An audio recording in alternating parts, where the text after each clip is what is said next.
Salam baik buat sahabat channel cerita lucu. Semoga menghibur. Yuk kita mulai ceritanya. Di sebuah kampung kecil yang terletak di daerah pedalaman Jawa Barat, ada seorang pemuda bernama Jaka. Jaka adalah santri yang baru saja menginjakan kaki di sebuah pesantren terkenal di Kediri. Namun, meskipun sudah jauh dari kampung halaman, ia tetap membawa kebiasaan-kebiasaan konyol yang sangat khas dari tanah kelahirannya. Salah satunya adalah kebiasaan puasa yang lebih lama daripada yang seharusnya. Jaka memiliki cita-cita yang sangat mulia, ia ingin menjadi seorang kiai besar. Namun, ada satu masalah besar, Jaka belum pernah benar-benar paham tentang cara puasa yang benar. Seringkali, ia terlambat sahur, bangun terlalu siang, dan kadang-kadang salah sangka tentang waktu berbuka. Dan kali ini, Jaka memutuskan bahwa puasa Ramadan di pesantren adalah kesempatan besar untuk membuktikan dirinya, meskipun ia sudah punya kebiasaan puasa yang aneh. Pagi itu, Jaka bangun dengan semangat yang luar biasa. Matanya masih setengah terpejam, dan dia berjalan menuju dapur pesantren dengan langkah yang lebih mirip zombie daripada seorang santri yang tengah mencari sahur. Di dapur, dia mendapati dua teman barunya, yaitu Udin dan Budi, yang sedang asyik mengobrol tentang hal-hal yang lebih konyol daripada yang bisa dibayangkan. "Jaka, lu ngapain pagi-pagi kayak orang kebingungan gitu?" tanya Udin sambil menatap Jaka yang belum sepenuhnya sadar. "Emang gue lagi kebingungan, Din. Gue nggak tahu kenapa setiap kali sahur, gue kayak nggak pernah siap," jawab Jaka dengan suara pelan. Udin dan Budi tertawa terbahak-bahak. Mereka sudah lama tahu bahwa Jaka ini agak unik. Budi yang selalu berpenampilan rapi dengan celana kain yang selalu terlipat sempurna di ujungnya, sementara Udin lebih suka mengenakan kaos yang kadang terlihat agak nyeleneh. "Jaka, lo belum paham ya kalau di pesantren ini sahur itu bukan cuma makan, tapi untuk siap-siap puasa? Lo harus beneran ngisi perut lo sebelum subuh," ujar Budi, berusaha memberi pencerahan. Jaka mengangguk-angguk dengan bingung. Sebenarnya, dia tahu konsep puasa, tapi entah kenapa di pesantren ini, semuanya terasa lebih rumit. Dia merasa seperti berada di dalam labirin yang penuh dengan aturan yang tidak pernah ia pahami. Lo pada tahu nggak sih? Kalau katanya kiai di sini tuh bisa puasa 40 hari nonstop, tanpa makan, tanpa minum, tanya Jaka sambil memandangi temannya dengan mata berbinar. Udin dan Budi terdiam. Mereka merasa aneh dengan pertanyaan Jaka, tapi akhirnya Udin menjawab dengan santai. "Jaka, itu cuma cerita legenda. Kiai-kiai itu emang punya kekuatan, tapi jangan sampai lo ngikutin yang aneh-aneh gitu. Puasa itu bukan untuk nyiksa diri." Budi menimpali, "Iya, jangan-jangan lo ngira puasa itu bisa buat lo jadi kiai juga kalau nggak makan selama seminggu. Padahal yang penting itu belajar ilmu agama, bukan cuma bisa puasa panjang-panjang." "Ya, emang sih," jawab Jaka sambil duduk di meja makan. "Tapi kan jadi kiai kan keren, bisa ngajar-ngajarin orang, bisa jadi panutan." Sambil mengunyah makanan sahur dengan lahap, Jaka mulai memikirkan cita-citanya menjadi seorang kiai. Cita-cita itu bukan tanpa alasan. Sejak kecil, ia sering mendengar cerita tentang kiai-kiai besar yang dihormati, yang bisa memberikan pencerahan dan berpengaruh besar di masyarakat. Namun, Jaka tahu bahwa menjadi seorang kiai bukan perkara mudah. Setelah sahur, mereka kembali ke pesantren dan melaksanakan kegiatan pagi. Namun, Jaka tetap merasa gelisah. Ia ingin menjadi seorang kiai, tetapi ia juga tahu bahwa banyak tantangan yang harus dihadapi. Salah satunya adalah belajar ilmu agama yang sangat mendalam, serta menghadapi para senior yang seringkali bertindak dengan cara yang tak terduga. Ketika pelajaran dimulai, Jaka duduk di barisan paling belakang, mencoba untuk tidak terlalu mencolok. Di depannya ada seorang santri senior bernama Zainal, yang sudah terkenal sebagai santri dengan pengetahuan agama yang luas. Zainal selalu duduk tegak, dengan sorot mata yang tajam, seolah-olah ia bisa melihat semua kebodohan di sekitar pesantren itu. Hari itu, Ustadz mengajarkan tentang fiqh puasa, tentang hal-hal yang boleh dan tidak boleh dilakukan selama berpuasa. Jaka menyimak dengan serius, meskipun kadang pikirannya melayang ke hal-hal aneh. Tiba-tiba, Zainal, yang duduk di depan Jaka, menoleh dan berkata dengan suara berat. "Jaka, lo tahu nggak kalau banyak orang yang salah paham tentang puasa? Mereka pikir cuma sekadar nggak makan dan minum, padahal itu hanya sebagian kecil dari puasa." Jaka kaget. "Oh gitu, Zainal? Terus, gimana yang benar?" Zainal tertawa kecil. "Nggak cuma makan dan minum, Jaka. Puasa itu lebih dari itu. Jangan ngiler terus, ya," katanya sambil menggoda. Jaka pun tertawa canggung. Sadar bahwa masih banyak yang harus ia pelajari tentang puasa dan ilmu agama. Seiring berjalannya waktu, Jaka mulai terbiasa dengan kehidupan pesantren yang penuh dengan kebiasaan aneh dan konyol. Di pesantren, ada banyak peraturan yang tampaknya tak masuk akal.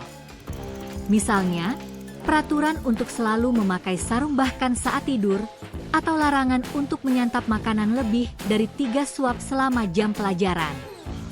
Namun, Jaka tidak pernah menyerah. Setiap kali ia merasa ingin pulang ke kampung halaman dan melupakan semua ini, dia selalu mengingat cita-citanya untuk menjadi seorang kiai. Dan meskipun dia tahu itu bukan jalan yang mudah, Jaka memutuskan untuk terus berjuang. Pada suatu malam, setelah sholat tarawih yang cukup panjang, Jaka berjalan-jalan di sekitar pesantren. Di tengah jalan, dia bertemu dengan seorang santri lain, namanya Agus. Agus adalah santri yang sangat pintar, tapi terkadang ia suka melakukan hal-hal yang membuat Jaka bingung. "Jaka, lo puasa nggak sih?" tanya Agus dengan wajah serius. Jaka mengangguk. "Iya, puasalah." "Kenapa?" Agus tersenyum lebar. "Gue sih puasa lama, jadi sekali makan itu, gue makan nasi seember. Lo tahu nggak, kalau lo bisa puasa lama, lo bakal jadi kiai secepatnya." Jaka menatap Agus dengan penuh kebingungan. "Seember? Lo serius?" Agus menjawab sambil tertawa. "Ya, itu sih cuma jokes, Jaka. Tapi lo pahamlah, kalau kita mau jadi kiai, nggak cuma soal puasa doang. Tapi ilmu, amal, dan budi pekerti itu yang paling penting." Jaka pun tersenyum, merasa sedikit lebih ringan hati. Meski perjalanan menjadi seorang kiai masih panjang, ia merasa mulai menemukan sedikit pemahaman tentang arti sebenarnya dari puasa dan perjuangannya di pesantren Kediri. Hari demi hari, Jaka terus menjalani kehidupan pesantren yang konyol dan penuh perjuangan. Ia tetap berpegang pada cita-citanya menjadi seorang kiai, meskipun tiap harinya ada saja peristiwa tak terduga yang membuatnya tertawa atau bahkan geleng-geleng kepala. Terkadang, perjuangan untuk menjadi seorang santri yang baik di pesantren Kediri lebih mirip sebuah komedi absurd daripada jalan menuju kesucian. Suatu pagi yang cerah, Jaka terbangun agak terlambat. Ia terburu-buru keluar dari kamar, lalu menuju ke dapur untuk menyiapkan sahur. Namun, ia mendapati bahwa sahur sudah hampir berakhir. Belum lagi, dia lupa membawa sendok. Dengan perasaan panik, dia hanya mengandalkan tangan untuk mengambil nasi. "Jaka, lo kenapa lagi?" tanya Udin yang baru saja datang ke dapur. "Sendok gue ketinggalan," jawab Jaka sambil melahap nasi dengan tangan. "Gue nggak ngerti lagi, Udin. Kenapa setiap sahur selalu aja ada yang gak beres? Udin tertawa terbahak-bahak. Ini sahur atau lomba makan dengan tangan, Jaka? Udahlah, gak ada waktu buat bercanda. Ini kan demi cita-cita jadi kiai, jawab Jaka, tetap dengan penuh semangat, meskipun makan dengan tangan. Dengan perut yang penuh dan suasana hati yang sedikit lebih baik, Jaka kembali ke masjid pesantren untuk melaksanakan sholat subuh. Namun, ada hal yang menarik perhatian Jaka pagi itu. Seorang santri bernama Iwan yang terkenal dengan cara bicaranya yang super cepat. Iwan selalu memiliki cara unik untuk mengajak orang ke dalam dunia yang penuh humor dan kekonyolan. Jaka, gimana puasanya? Lancar? Enggak? Tanya Iwan sambil melompat ke samping Jaka setelah selesai sholat. Aduh, Iwan, ini gue lagi belajar puasa lama, ya. Gue kan pengen jadi kiai, jadi harus mulai dari yang dasar dulu, jawab Jaka dengan setengah serius. Iwan menatapnya serius. Lo tahu nggak, Jaka, di pesantren ini, puasa bukan cuma nggak makan dan minum doang. Tapi juga puasa dari hal-hal aneh dan konyol, kayak kebiasaan lo yang sering ketinggalan sendok dan makan nasi pakai tangan. Jaka tertawa terbahak. Iya,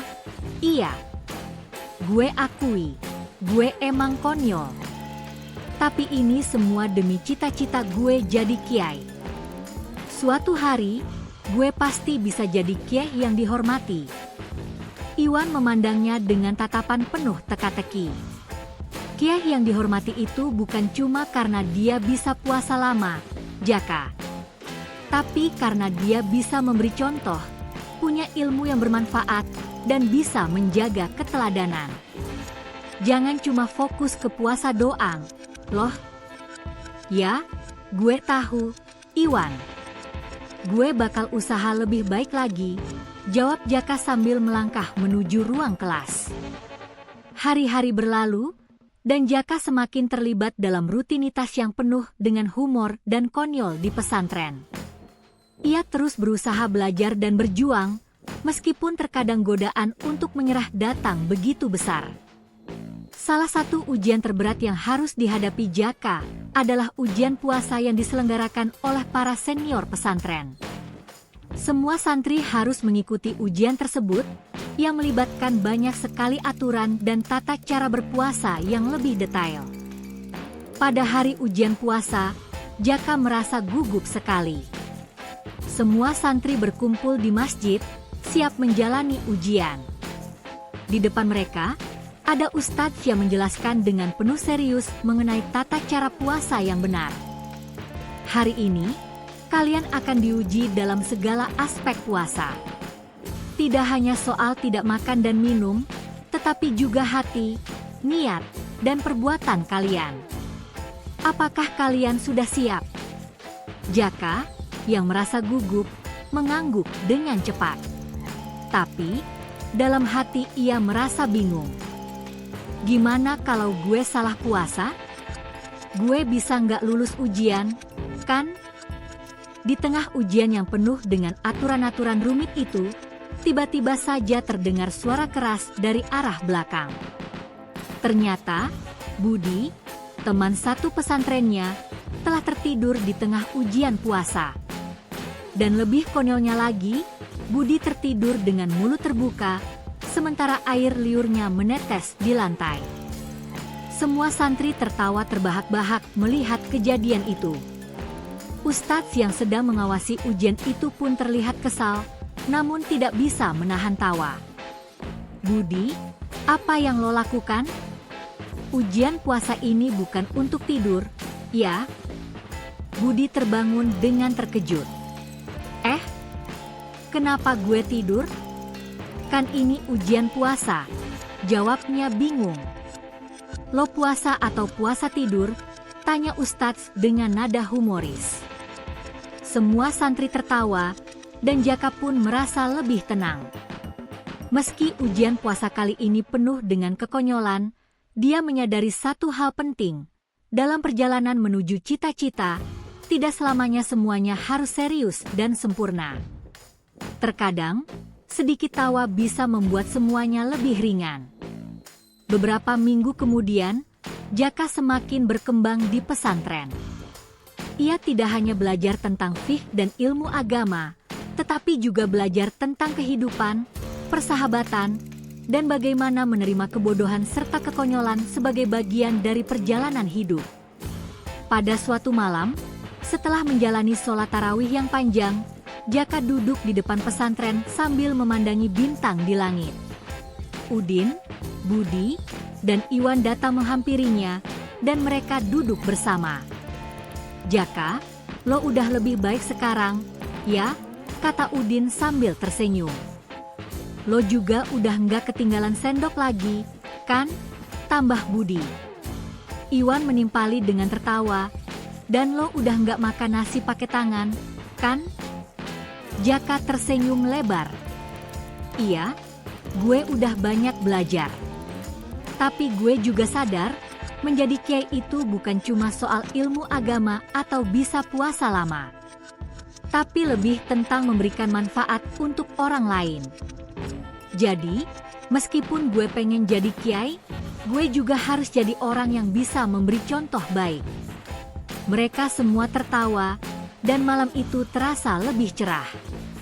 Jaka merasa bahwa perjalanan menuju cita-citanya untuk menjadi seorang kiai bukan hanya tentang mencapai tujuan, tetapi juga tentang menikmati setiap langkah yang penuh dengan kebahagiaan, tawa, dan pelajaran hidup.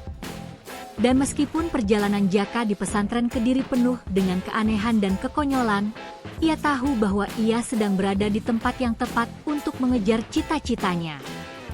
Jika kelak ia menjadi seorang kiai, ia ingin menjadi kiai yang tidak hanya dihormati karena ilmunya, tetapi juga karena ia mampu membuat orang-orang tersenyum dan merasa nyaman. Akhirnya, Jaka menyadari bahwa untuk menjadi seorang kiai yang sejati, ia harus memiliki hati yang tulus, ilmu yang bermanfaat, dan tentu saja, kemampuan untuk tertawa dalam menghadapi segala kekonyolan hidup. Dan perjalanan Jaka di pesantren Kediri pun terus berlanjut, penuh dengan cerita-cerita lucu, absurd, dan penuh canda tawa, namun tetap mengarah pada cita-citanya untuk menjadi seorang kiai yang bukan hanya bijaksana, tetapi juga bisa membuat dunia ini sedikit lebih cerah.